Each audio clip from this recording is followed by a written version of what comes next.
को presented by lux inferno अंदर सर्दी छू मंतर।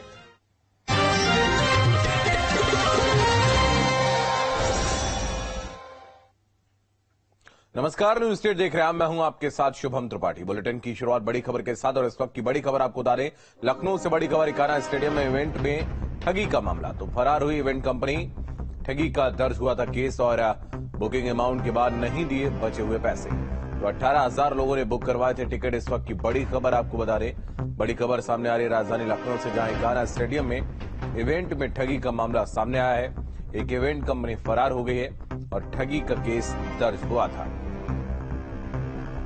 तो बुकिंग अमाउंट के बाद भी नहीं दिए बचे हुए पैसे। आपको बता दें, लखनऊ में म्यूजिक शो और कॉन्सर्ट के नाम पर 18,000 लोगों से ठगी का मामला सामने आया है। दरअसल एक इवेंट कंपनी ने लखनऊ के इकाना स्टेडियम में म्यूजिक शो के इश्तेहार शहर में लगवाए, फिर एक ऐप के जरिए टिकट बुक किए। 20 नवंबर के आयोजन से ठीक पहले इवेंट कराने वाली कंपनी के मोबाइल नंबर बंद जाने लगे।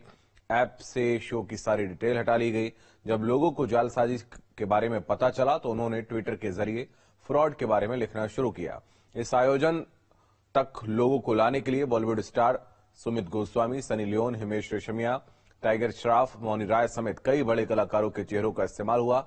बाकायदा एक पोस्टर भी शहर में लगवाया गया था। ये कॉन्सर्ट इकाना स्टेडियम में होना था और इवेंट कंपनी की तरफ से इकाना स्टेडियम को बुक किया गया था।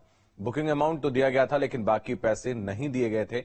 हालांकि बाद में इकाना स्टेडियम ने कंपनी के लोगों से संपर्क करने की कोशिश की। मोबाइल नंबर उनके द्वारा ऑफ कर दिए गए थे और इस शो के करीब 18,000 टिकट जो हैं वो बुक किए गए थे। बताया जा रहा है टिकट के जरिए करोड़ों की ठगी की गई, जिसके बाद सुशांत गोल्ड सिटी थाने में इवेंट कंपनी पर ठगी का मुकदमा दर्ज किया गया। आदर्श हमारे सहयोगी अधिक जानकारी के लिए इस वक्त हमारे साथ जुड़ रहे हैं। आदर्श, आपके पास आएंगे। तकरीबन 18,000 लोगों ने जो है वो टिकट्स इस कॉन्सर्ट से जुड़े हुए बुक करवाए थे, जिसके बाद ये कंपनी जो है वो फरार हो गई है। कॉन्टैक्ट्स जो उनके नंबर उन्होंने दिए थे वो स्विच ऑफ आ रहे हैं।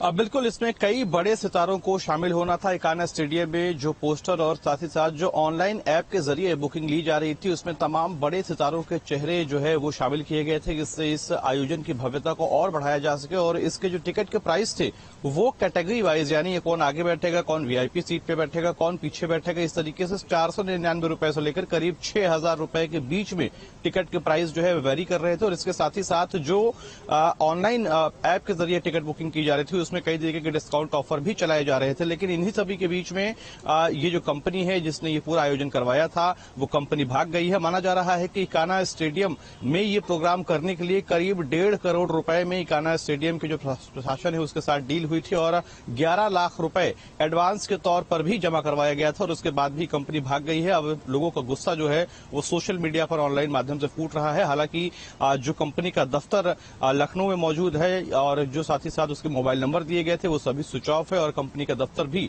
बंद बताया जा रहा है। इसके साथ ही जो व्यक्ति लखनऊ से जुड़े हुए थे, लोग उनकी भी तलाश कर रहे हैं और कई लोगों ने पुलिस में कंप्लेन भी की है।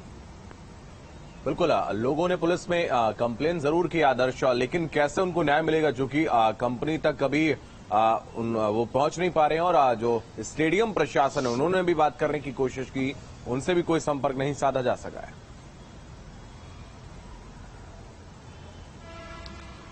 हाँ, बिल्कुल, कंपनी तक ना ही स्टेडियम प्रशासन से कोई बातचीत हुई है और ना ही इसके साथ साथ जो आम व्यक्ति थे जिन्होंने टिकट बुक किया था उनकी कोई बातचीत हो पा रही है। हालांकि बताया जा रहा है कि कंपनी जो है गुजरात की है और गुजरात की कंपनी का जो दफ्तर था वो लखनऊ में भी मौजूद था। और इसी के साथ साथ जो लोग यहाँ पर कंपनी से जुड़े हुए थे उन लोगों का भी कोई अता पता नहीं है। पुलिस कोशिश कर रही है उन्हें ट्रेस करने की। इसके साथ साथ बहुत मुमकिन है कि इकाना स्टेडियम की तरफ से भी कोई न कोई शिकायत जो है वो दर्ज करवाई जाए, क्योंकि जो 20 नवंबर यानी 20 नवंबर को लेकर जो टिकट बुक हुए थे उसमें 1.5 करोड़ रुपए की डील हुई थी और 11 लाख रुपए जमा थे। ऐसे में इकाना स्टेडियम का भी एक भारी लॉस है, क्योंकि उस डेट पर उसने कोई दूसरे इवेंट जो है वो नहीं बुक किए हैं। ऐसे में निश्चित तौर पर इकाना स्टेडियम और साथ ही साथ जिन लोगों के साथ ठगी हुई है वो लोग पुलिस में कंप्लेन कर रहे हैं। और जो उनकी जो कॉल रिकॉर्ड्स है, इसके साथ साथ जो उनकी पुरानी एक्टिविटीज उनके आधार पर हो सकता है कि पुलिस उन्हें पकड़ने की भी कोशिश करे। बिल्कुल, बहुत धन्यवाद आदर्श, आपका हमारे साथ जुड़ने के लिए, तमाम जानकारी के लिए बहुत शुक्रिया।